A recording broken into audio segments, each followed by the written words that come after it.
Que Deus possa abençoar cada um de nós. Família filantrópica, eu estou de volta. Hoje vamos iniciar o nosso estudo sobre a nova lei dos SEBAS, Lei 187 de 2021, que foi publicada em dezembro do ano passado. Faremos então um estudo analítico mais aprofundado sobre essa nova lei, agora lei complementar. Vamos marcar aqui, para não ficar um estudo muito extenso, aí de um vídeo de 2 horas, nós vamos trazer aí mais ou menos alguns vídeos avançando na lei, né? Então, talvez eu grave aí vídeos de 20, 30, 40 minutos, e assim nós vamos gravando o tanto de vídeos que forem necessários para discorrermos toda essa nova lei dos SEBAS. Tá ok, família filantrópica? Vamos começar então hoje. Este vai ser o nosso primeiro vídeo com o estudo da nova lei. Antes, porém, eu gostaria de me apresentar. Para quem é novo no canal, eu me chamo Tiago Dias, muito prazer. Sou diretor da Dias e Dias, empresa especializada nos processos de obtenção e renovação do certificado do SEBAS.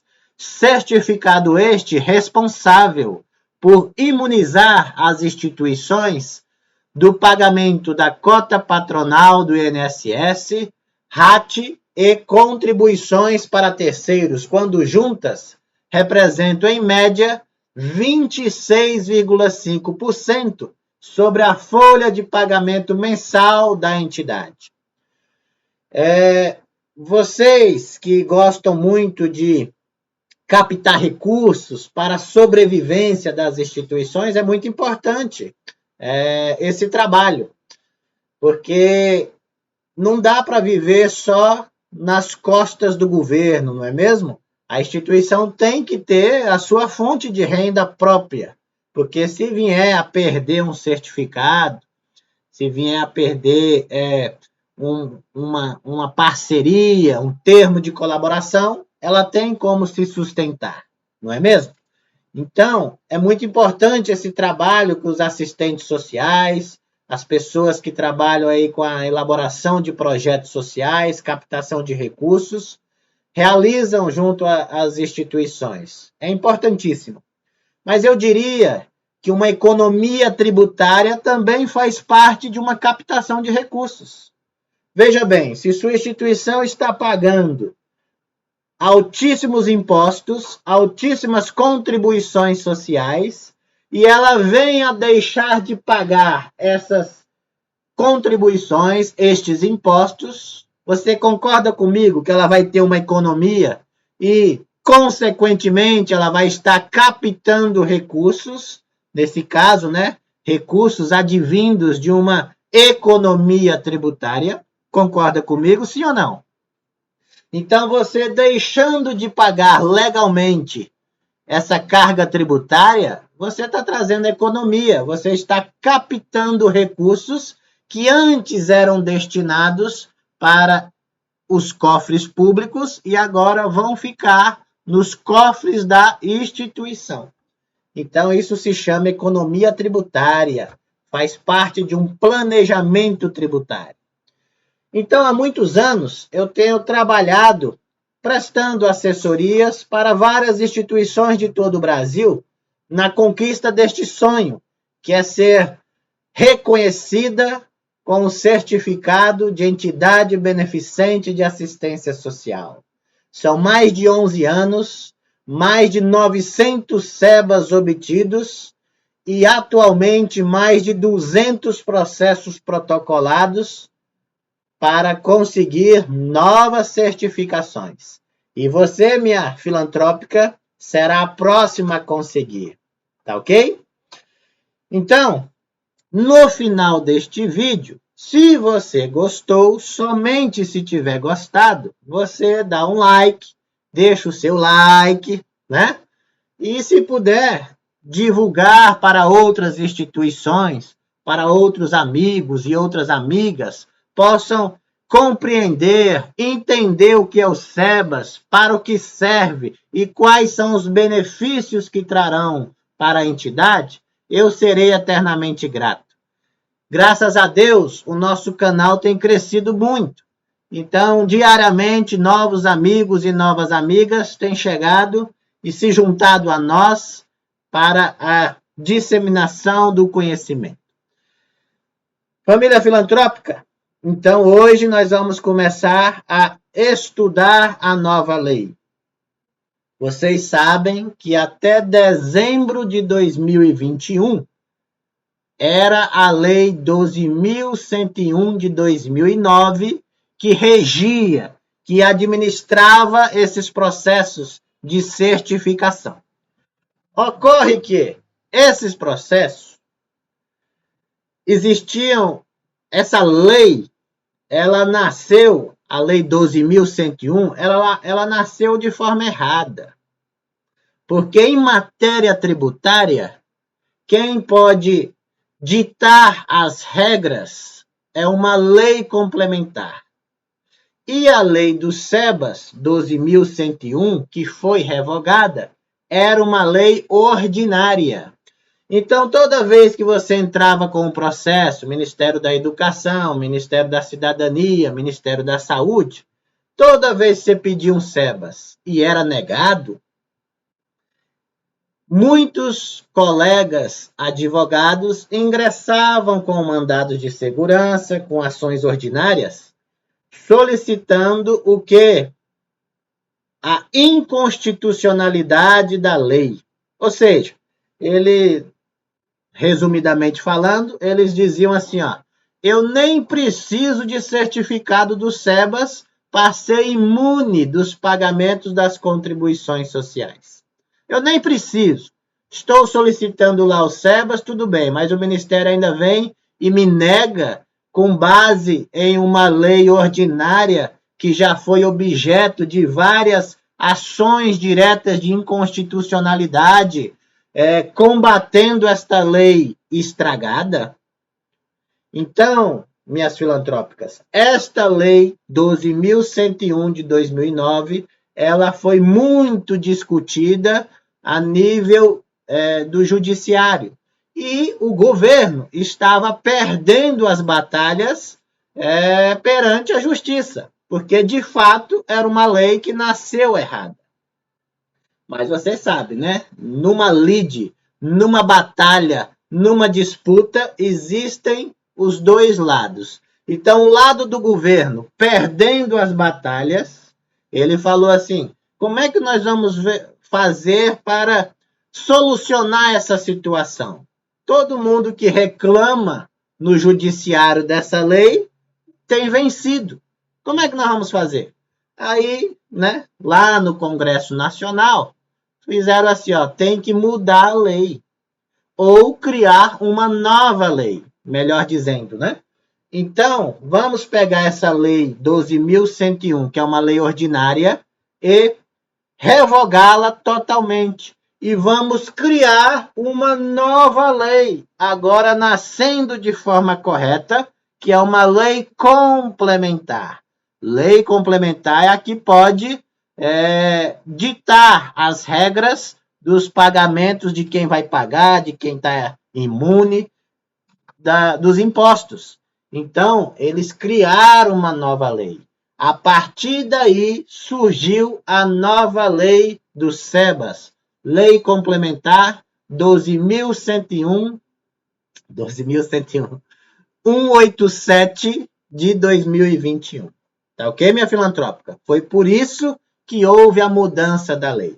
Agora, é interessante porque essa nova lei, ela nasce e ela traz, sabe, a maioria das previsões da lei antiga. Olha, a maioria das previsões da lei antiga, ela trouxe para a nova lei, né? E aí houveram algumas mudanças, algumas melhorias, alguns ajustes que eram necessários, E tudo isso nós vamos verificar agora na leitura da lei, tá ok? Nós vamos, então, adentrar a leitura da norma, da lei que rege os processos de certificação do SEBAS. Importante esclarecer também que, com essa nova lei complementar, que surgiu agora, os ministérios, tanto da saúde, assistência social e educação, estão criando novas portarias, novas normatizações para se adequarem a essa lei complementar. Então, Ministério da Saúde, Ministério da Educação, até hoje mesmo, se não me falha a memória, meu pessoal lá em Brasília, eles disseram o seguinte: olha, ligamos no Ministério da Saúde e pediram para aguardar. Olha, aguarde que a consultoria jurídica vai publicar uma portaria. Ministério da Educação, a mesma coisa. Então, uma nova portaria para fazer o quê? Para poder, assim, ó, como a Lei 12.101 foi revogada e as portarias que os ministérios criaram estavam com base na 12.101, agora tem uma nova lei. Então, as portarias que estavam antes viciadas por uma lei inconstitucional, agora vão ser criadas novas portarias para se adaptarem à Lei Complementar 187. Então, vamos lá adentrar a leitura, né, da legislação, sempre lembrando que é muito bom assim, ó, eu não estou aqui esgotando o assunto, tá ok? Até mesmo porque é uma lei nova, é uma lei que ainda nem foi objeto, até então, de questionamentos na esfera judicial. É uma lei que não teve ainda nenhum processo aprovado. Hoje, né, até hoje, 21 de julho de 2022, não houve nenhum processo aprovado com base nessa lei complementar, tá bom? Então, assim, ó, o que nós estamos trazendo hoje são as regras atuais. Então, como está recente, pode ser que alguma coisa ou outra mude quando os ministérios publicarem as suas portarias, mas mude no sentido de não mudar a lei complementar, mas mudar alguma forma operacional de tramitação, de análise dos processos, e se mudar, nós vamos trazer aqui também, tá bom? Vamos fazer aqui um acordo. Vocês sabem que o SEBAS é concedido para 3 áreas de atuação. Então, você que é da assistência social, você que presta serviços na saúde, você que presta serviços na educação. São as 3 áreas que são certificáveis. Então, nós vamos primeiro ler na lei todos aqueles artigos que se referem, que se enquadrem a todas as instituições, independentemente de qual área, tá ok? Nós vamos ler os artigos que cabem às 3 áreas. E aí nós vamos avançando, em cada vídeo que eu for gravando, nós vamos avançando e aí vai chegar o momento em que eu vou falar só para assistência social, só para saúde e só para educação, tá bom? Então, hoje nós vamos começar a falar um pouco mais sobre a área geral, né? Os artigos, os itens básicos para todas as instituições. Então, pegue aí o seu lápis, pegue a sua caneta, sua colinha e vamos à leitura da lei. Deixa eu abrir ela aqui em meu computador para vocês. Aqui está a Lei Complementar 187 de 2021. Então, vou ler, né? E, na medida do possível, nós vamos esclarecendo. Lei Complementar número 187 de 16 de dezembro de 2021. Dispõe sobre a certificação das entidades beneficentes e regula os procedimentos referentes à imunidade de contribuições à Seguridade Social, de que trata o parágrafo 7º do artigo 195 da Constituição Federal, altera as leis número 5.172, de 25 de outubro de 1966, que fala do Código Tributário Nacional, e 9.532, de 10 de dezembro de 1997. Revoga a Lei 12.101, é a antiga Lei do SEBAS, né? De 27 de novembro de 2009, e dispositivos das leis 11.096, de 13 de janeiro de 2005, e 12.249, de 11 de junho de 2010, e dá outras providências. Disposições preliminares, capítulo 1. Artigo 1º. Esta lei complementar regula, com fundamento no inciso 2º do caput do artigo 146 e no parágrafo 7º do artigo 195 da Constituição Federal, as condições para limitação ao poder de tributar da União em relação às entidades beneficentes no tocante às contribuições para a Seguridade Social. Artigo 2º. Entidade beneficente, para os fins de cumprimento desta lei complementar, é a pessoa jurídica de direito privado, sem fins lucrativos, que presta serviço nas áreas de assistência social, de saúde e de educação, assim certificada na forma desta lei complementar.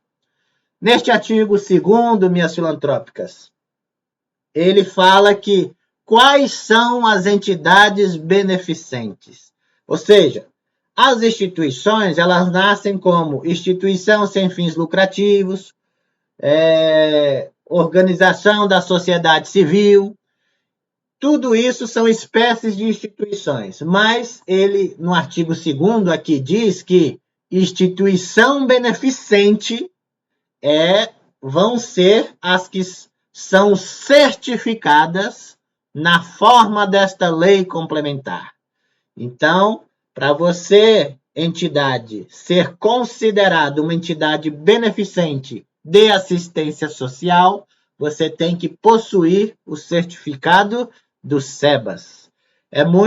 Já é pacificado que, para você ficar imune das contribuições sociais, cota patronal, RAT, contribuições para terceiros, você precisa ser certificada com o SEBAS, tá ok? Não dá, eu tenho um parecer, eu tenho uma ordem judicial. Hoje o regramento para ser imune, tem que ter o SEBAS, tá ok? Artigo 3º, aqui só mais um detalhe no artigo 2º, é que SEBAS não é concedido para empresas, tá bom? Empresas comerciais.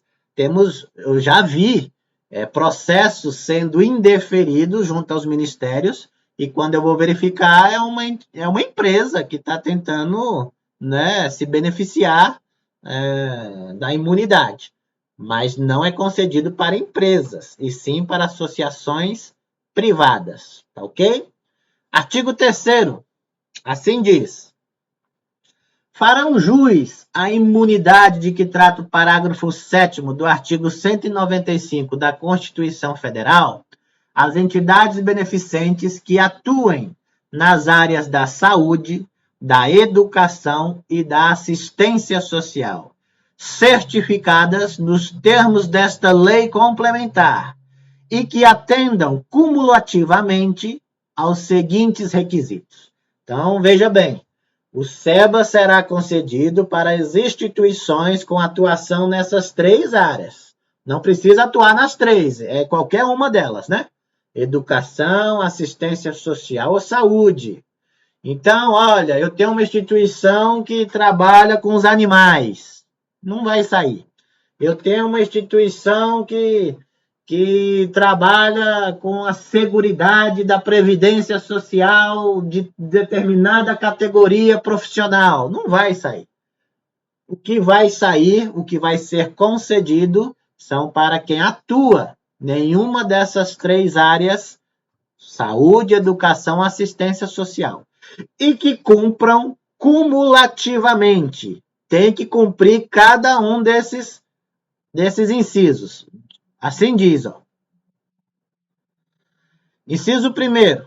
Não percebam seus dirigentes estatutários, conselheiros, associados, instituidores ou benfeitores remuneração, vantagens ou benefícios, direta ou indiretamente, por qualquer forma ou título, em razão das competências, das funções ou das atividades que lhes sejam atribuídas pelos respectivos atos constitutivos. Neste inciso, nós estamos falando do presidente, vice-presidente, secretário, tesoureiro.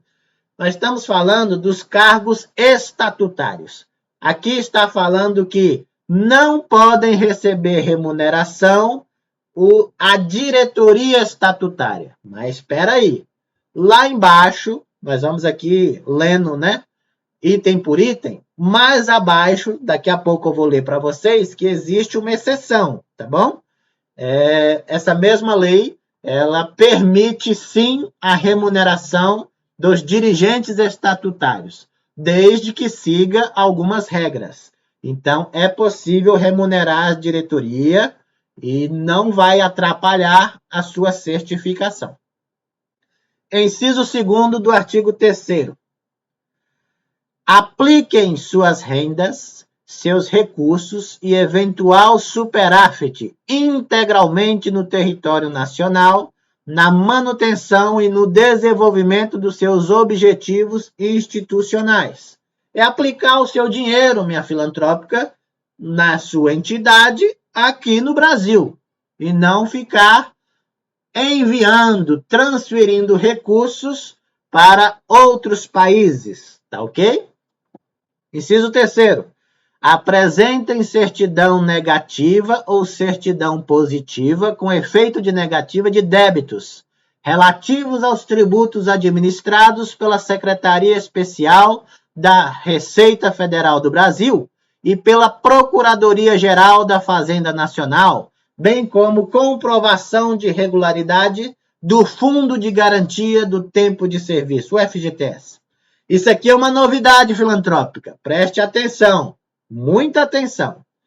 Na lei antiga, 12.101, não era necessário você apresentar nos processos de requerimento de certificação do SEBAS as certidões da Receita Federal do Brasil, certidão de tributos federais, não é mesmo? E a certidão de regularidade do FGTS. Não eram necessários. Essa nova lei traz essa previsão. Agora, você, para conseguir alcançar o SEBAS, precisa ter essas certidões negativas. Pode ser até positiva, mas que, né, com efeito de negativa. Então, aqui está uma novidade da nova lei. Vamos avançar. Inciso 4. Mantenham escrituração contábil regular que registre as receitas e as despesas, bem como registro em gratuidade de forma o quê? Segregada, separada, em consonância com as normas do Conselho Federal de Contabilidade e com a legislação fiscal em vigor. Contabilidade regular, minhas filantrópicas, é você, nossos amigos e nossos colegas contadores, registrar, fazer o balanço seguindo as normas contábeis aplicáveis ao terceiro setor. Então, é muito normal nós vermos balanços trazendo dizeres sendo apresentados como se fosse uma empresa. Como, sabe, usando expressões, a empresa, usando expressões, o lucro, usando expressões, o prejuízo. Essas expressões são para empresas.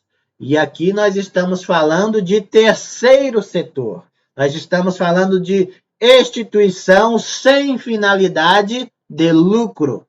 Então, você vai usar os nomes associação, instituição, sociedade saiu, né, de uso. Vai usar fundação, vai usar essas terminologias ao invés de usar empresa. Você vai usar os termos superávit quando a instituição tiver um superávit, vai usar a expressão déficit quando a instituição apresentar um déficit. Então, manter escrituração contábil regular é você fazer a escrituração de acordo com as normas contábeis aplicáveis ao terceiro setor. Importante também que as instituições registrem os seus livros diários, seus livros fiscais em cartório. Aquelas que tiverem optado voluntariamente ou que tiverem obrigada a fazer o livro eletrônico, né, SPED contábil, né, essas coisas todas aí, CD, né, você tem que também entregar os seus livros eletrônicos. Então, isso, minha filantrópica, é contabilidade regular, né?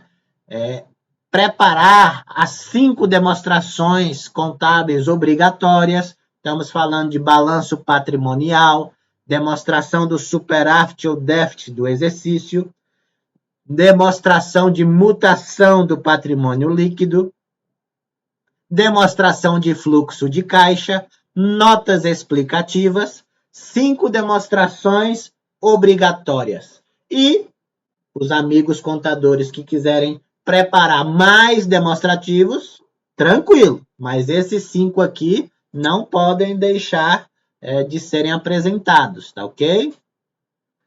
Inciso 5. Não distribuam a seus conselheiros, associados, instituidores ou benfeitores seus resultados, dividendos, bonificações, participações ou parcelas do seu patrimônio, sobre qualquer forma ou pretexto, e na hipótese de prestação de serviços a terceiros, públicos ou privados, com ou sem cessão de mão de obra, não transfiram a esses terceiros benefícios relativos à imunidade prevista no parágrafo 7º do artigo 195 da Constituição Federal. Aqui, minha filantrópica está falando que apurou-se o resultado no final do ano, no final do exercício, teve um lucro, teve um superávit, você não pode distribuir para, sabe, o presidente, os fundadores, os associados, não. Você tem que reaplicá-los nas atividades da instituição. Então, você não pode distribuir os resultados, né? Se a instituição... mas a minha instituição não pode ter lucro, não pode ter superávit. Onde é que disse isso? Que a instituição não pode ter superávit, não pode ter lucros? Né, saudável que ela tenha, né, superávit, que ela feche no azul, com recursos sobrando, né? O que não pode é distribuir esse resultado. Você tem que aplicá-lo nas atividades a qual desenvolve. Aí o seu contador vai te explicar direitinho, né? Como elaborar uma ata de destinação desse superávit, para onde vai, para qual conta, para qual fundo, para qual reserva. Tá ok, minha filantrópica? Muito importante aqui também, ó. Mais à frente, nós vamos ver que agora está permitido as instituições prestarem serviços de cessão de mão de obra. Ela vence uma licitação, ela é contratada para prestar um serviço específico, que não seja aí das áreas da assistência social, saúde e educação. Ela vai prestar um outro tipo de serviço, concedendo ou não mão de obra. Então, para esta empresa, para este órgão, para este local, para essa pessoa jurídica, que é a instituição que possui o SEBAS, vai fornecer o serviço de cessão de mão de obra ou não, os benefícios da imunidade tributária não podem se estender a essa outra pessoa jurídica estranha que não seja ela mesma. Então, olha, eu venci uma licitação para prestar um serviço numa prefeitura e eu vou, né? Essa prefeitura tem personalidade jurídica própria e eu não posso transferir a minha imunidade para esta prefeitura ou que seja para uma outra instituição também, uma outra entidade filantrópica, uma empresa que você foi contratado para prestar aquele serviço naquela outra PJ e você carregar os seus benefícios da imunidade, né, para essa outra PJ. Não pode, tá ok? O que pode é você, nós vamos ver mais na frente, com mais detalhes, é você levar esses benefícios para as suas filiais, para as suas mantidas. Então, você é a mãe, você é a matriz, CNPJ 0001, sua filial 1, 0002, filial 2, 0003, 0004. Para esses, vão ser sim estendidos os benefícios da imunidade tributária. Todos os funcionários registrados nesses CNPJs da matriz e de suas filiais serão contempladas com o benefício do SEBAS.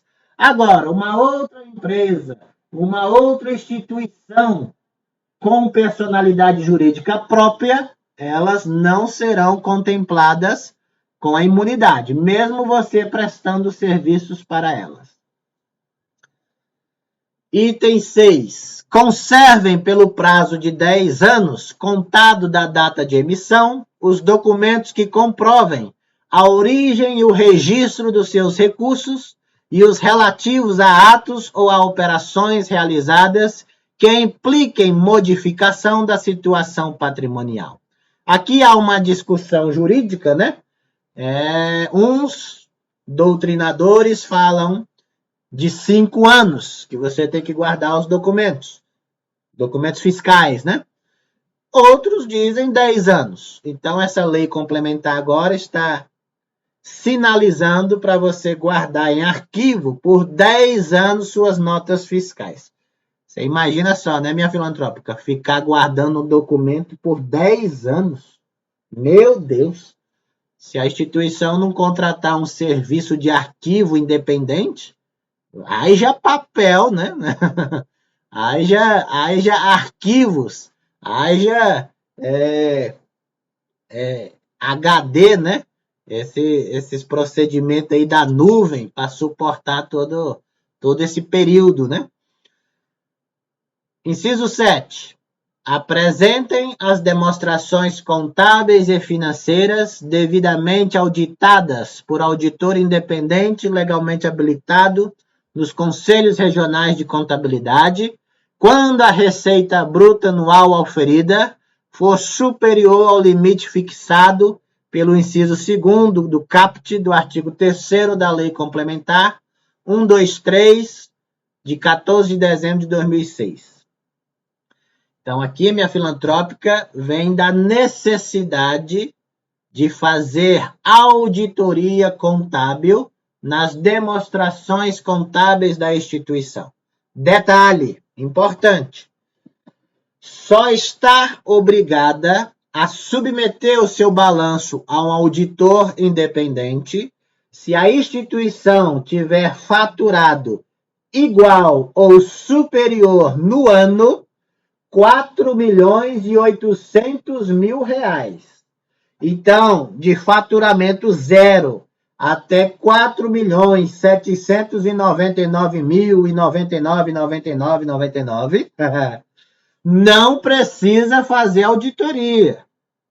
Agora, se bateu R$4.800.000 daí para frente, é obrigado sim a fazer auditoria contábil.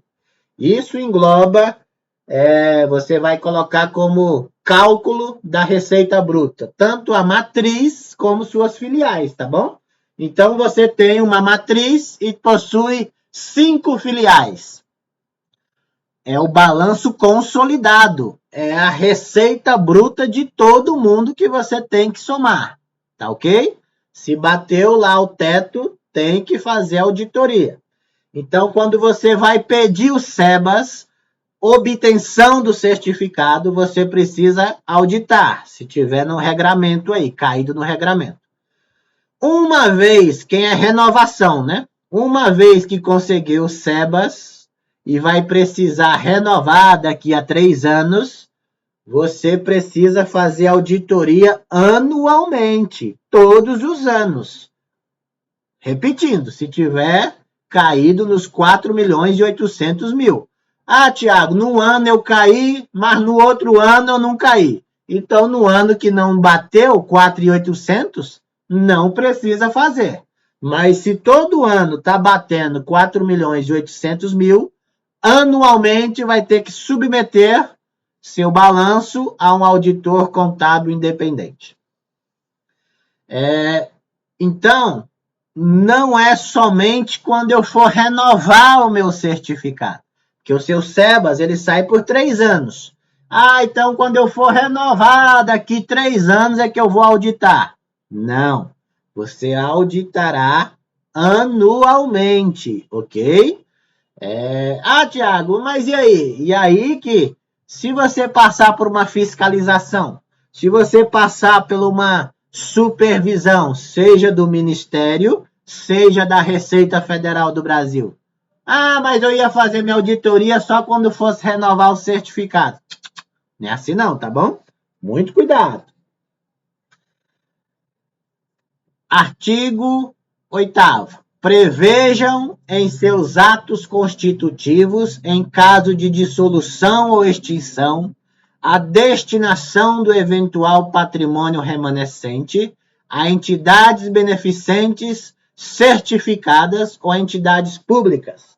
Aqui está uma previsão na lei que você tem que levar esta previsão para o seu estatuto social, lá na parte de dissolução, extinção da entidade.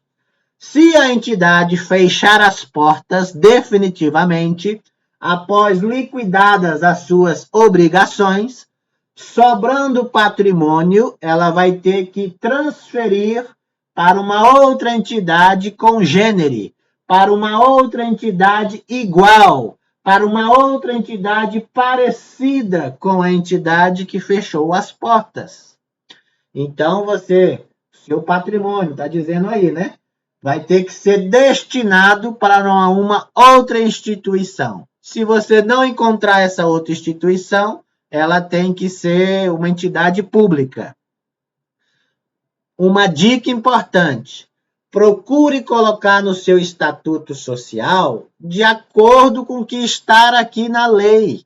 Então, tem muitos colegas, advogados, que colocam muita coisa nessa parte. Ah, eu vou destinar para uma instituição tal. Ah, eu vou destinar... Sabe? Procura colocar como está aqui na lei. Preveja em seus atos constitutivos, em caso de dissolução ou extinção, a destinação do eventual patrimônio remanescente a entidades beneficentes certificadas ou entidades públicas. Pronto, acabou. Conseguiu cumprir o que a lei manda, está aprovado o estatuto, tá bom? Todos esses requisitos aqui, esses incisos, nós estamos lendo o artigo 3º e seus incisos. A instituição tem que cumprir cumulativamente, tá bom? Tem que cumprir cada um deles. E aqui agora vai vir a questão das exceções, lá na questão da remuneração. Lembra que aqui em cima nós lemos, inciso 1º, não percebem seus dirigentes estatutários remuneração, né? Agora, aqui vem as exceções. Parágrafo 1º. A exigência que se refere ao inciso 1 do caput deste artigo não impede a remuneração aos dirigentes não estatutários, aqui são seletistas, né? E a remuneração dos dirigentes estatutários. Então, nós estamos falando de presidente, vice-presidente, secretário, tesoureiro, desde que recebam remuneração inferior em seu valor bruto a 70% do limite estabelecido para a remuneração de servidores do Poder Executivo Federal, obedecida às seguintes condições. Aí aqui, minha filantrópica, vem as condições que você tem que cumprir para remunerar a diretoria estatutária. Então, o que nós orientamos? Antes de sair aplicando a remuneração da diretoria, você tem que ver se enquadra nesses regramentos aqui, ó. Olha o que diz aqui, ó.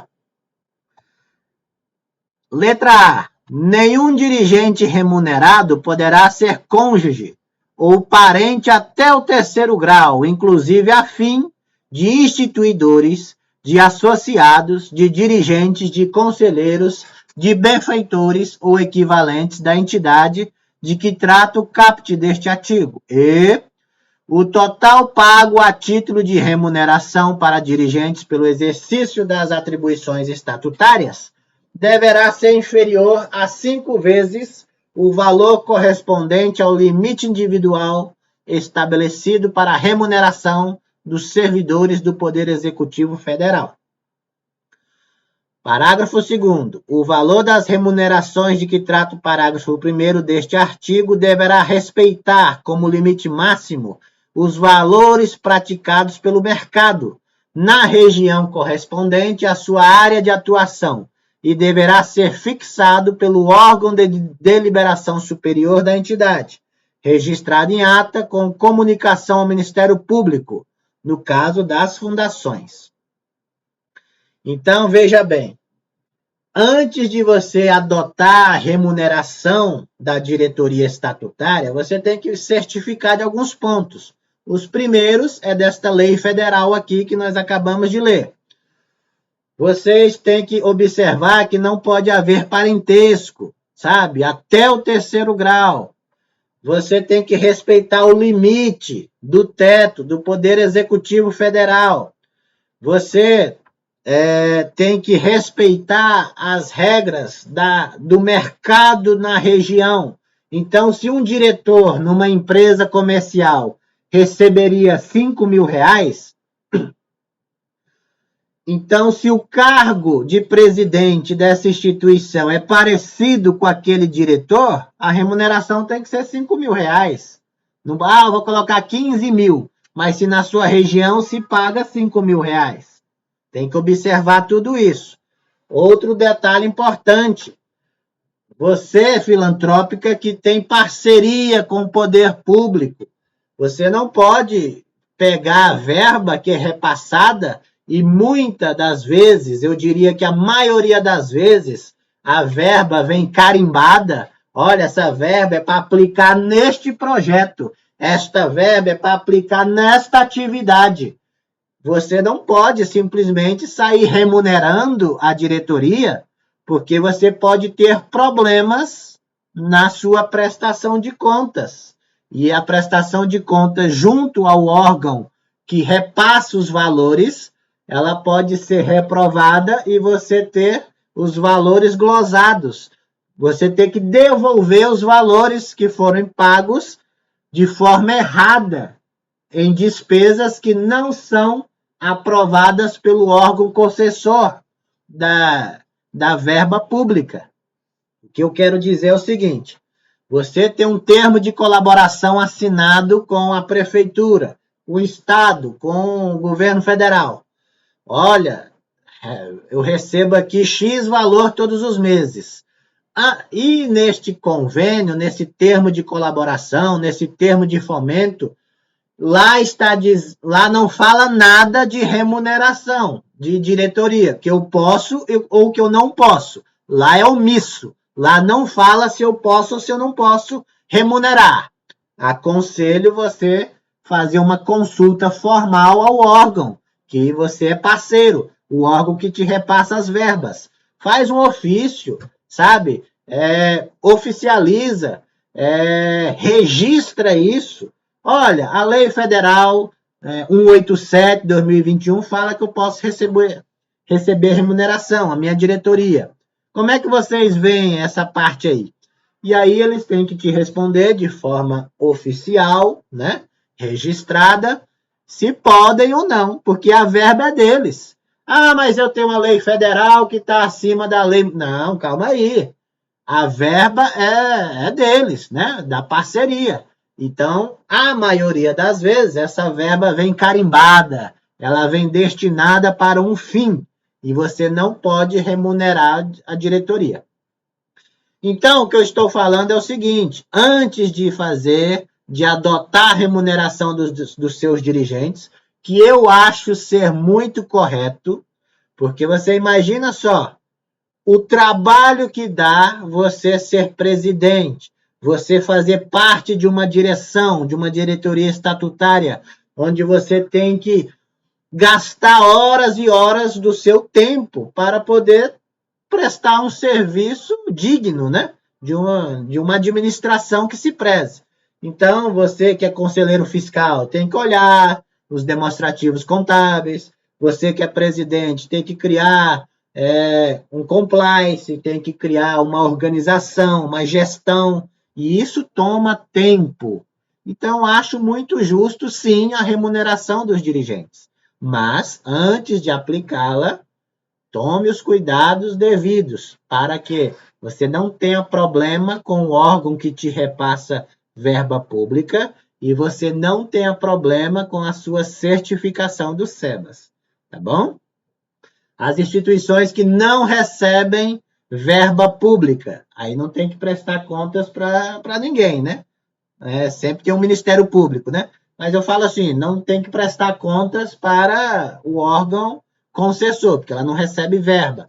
Então, a verba dela é própria, ela tem recursos próprios. Então, nesse caso, pode-se remunerar os dirigentes tranquilamente, desde que siga essas previsões que nós estamos lendo aqui.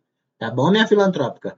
Tome muito cuidado, tem que fazer uma reunião, uma assembleia, fazer reduzir a termo, colocar isso no papel, levar para registro em cartório, e que a partir dali vocês vão começar a remunerar a diretoria.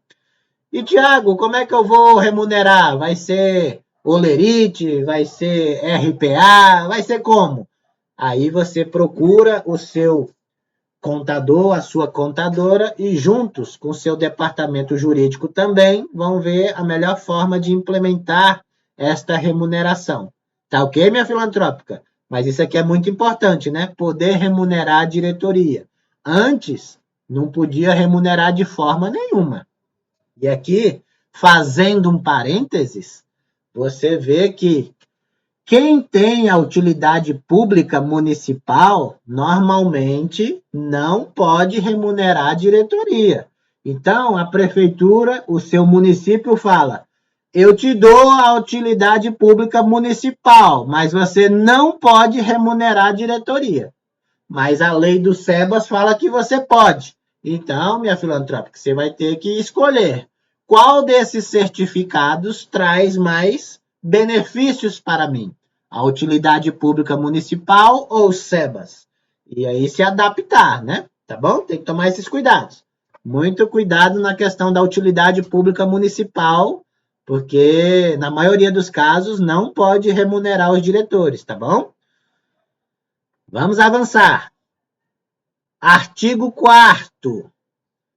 A imunidade de que trata esta lei complementar abrange as contribuições sociais previstas nos incisos 1, 3 e 4 do caput do artigo 195 e no artigo 239 da Constituição Federal, relativas à entidade beneficente, a todas as suas atividades e aos empregados e demais segurados da Previdência Social, mas não se estende a outra pessoa jurídica, ainda que constituída e mantida pela entidade a qual a certificação foi concedida. Isso aqui nós já explicamos lá nos itens acima, né? Aqui está falando justamente isso. A imunidade, os benefícios do SEBAS serão concedidos para a entidade, entenda-se, matriz, e suas filiais. Então, se a minha matriz não tem nenhum funcionário registrado, mas a minha filial 1, filial 2, filial 5, eu tenho aí 300 funcionários registrados nas filiais. O guarda-chuva dos SEBAS, os benefícios da certificação irão alcançar todos esses funcionários registrados nesses CNPJs das filiais, tá ok? Então, funcionários registrados na entidade, na matriz, na mãe, e os funcionários registrados nas filiais, nas mantidas, nas filhas, serão todos amparados pelos benefícios da imunidade. Agora, não se estende a outra entidade, a outra personalidade jurídica, a outra pessoa jurídica que tem o CNPJ 01. Então, existe uma outra entidade que tem personalidade jurídica própria, CNPJ 01, eu que tenho SEBAS, ajuda aquela outra entidade, eu que criei aquela outra entidade, eu que sustento ela, mas os benefícios não vão para essa outra entidade, porque em que pese ter uma parceria, esta outra entidade ela tem personalidade jurídica própria. Ela tem o CNPJ 0001. Então, se ela quer ter os benefícios do SEBAS, vai ter que solicitar o SEBAS também. Tá ok? Diferente daqui do nosso exemplo, que é da matriz e suas filiais. Essas terão toda a imunidade. Tá ok, minha filantrópica? E artigo 5º, é o último artigo que nós vamos ler neste primeiro vídeo, fala assim, ó. As entidades beneficentes deverão obedecer ao princípio da universalidade do atendimento, vedado, proibido dirigir suas atividades exclusivamente a seus associados ou categoria profissional. Aqui é outra previsão que tem que constar no seu estatuto social. Esta previsão aqui, minha filantrópica, é aquela que normalmente você vai encontrar assim no seu estatuto. A instituição não vai fazer distinção nos seus atendimentos de sexo, raça, cor. Lembra disso aí? Então, é essa parte aqui que está dizendo. A entidade ela tem que obedecer ao princípio da universalidade. Todos que baterem a sua porta, né, tem que ser atendido sem distinção. Então, obviamente que cada entidade na sua realidade, né? Agora é assim, ó, não é permitido prestar o serviço somente para uma classe, uma categoria profissional. Então, por exemplo, nossos amigos contadores. Os contadores montam uma instituição de classe e aqui só vai ser atendido quem é contador. E agora ele vai querer o SEBAS para ser imune da cota patronal. Não pode, porque ele destinou os seus atendimentos a uma determinada classe, tá bom? Tem que atender a todos. E isso tem que estar previsto no seu estatuto social. Tá ok, minha filantrópica? Então, neste primeiro vídeo, nós estudamos, nós lemos, nós discorremos os primeiros artigos da Lei 187, que foi até o artigo 4º, né? E aí nós vamos continuar gravando outros vídeos conforme nós falamos e combinamos lá no início. Neste primeiro momento, eu estou dando preferência para os artigos que falam de uma forma geral, para as 3 áreas de atuação, né? tanto saúde, como educação, como assistência social. Então, nós vamos ler primeiro os artigos que falam das 3 áreas, depois nós vamos adentrar as áreas específicas, que a lei vai trazer. Quem é da assistência social, aí vai trazer o regramento. Quem é da saúde, vai trazer o regramento. Quem é da educação, vai trazer o regramento. Aí nós vamos entrando nos regramentos específicos da lei. Tá ok, meus amigos e minhas amigas?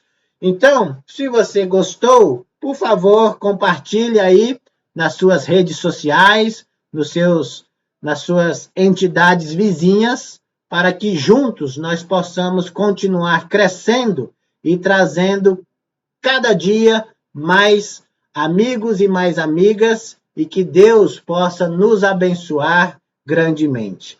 Não se esqueça, minha filantrópica, de se inscrever, tá bom? Tem aí, ó, se inscreva no canal, aperte lá, se inscreva, aperte o sininho também, porque é importante. Toda vez que eu publicar um novo vídeo, você vai ser notificado do novo vídeo publicado, tá bom? Você vai ser os primeiros a receber, tá ok? Fiquem com Deus. Eu fico aqui muito grato. Desde já agradeço a todos vocês por esse tempo que vocês separam para juntos aprendermos mais sobre o SEBAS e pelo carinho que eu tenho recebido de cada um. Toda vez que eu posto um vídeo, mando lá na nossa lista de transmissão do WhatsApp, eu tenho retorno de vocês trazendo os parabéns, a motivação para nós continuarmos avançando. Então, desde já, eu quero agradecer a cada um de vocês e sinta-se abraçado aqui pelo Tiago Dias, o parceirão de vocês para todas as horas, tá bom? Até o nosso próximo encontro. Até mais!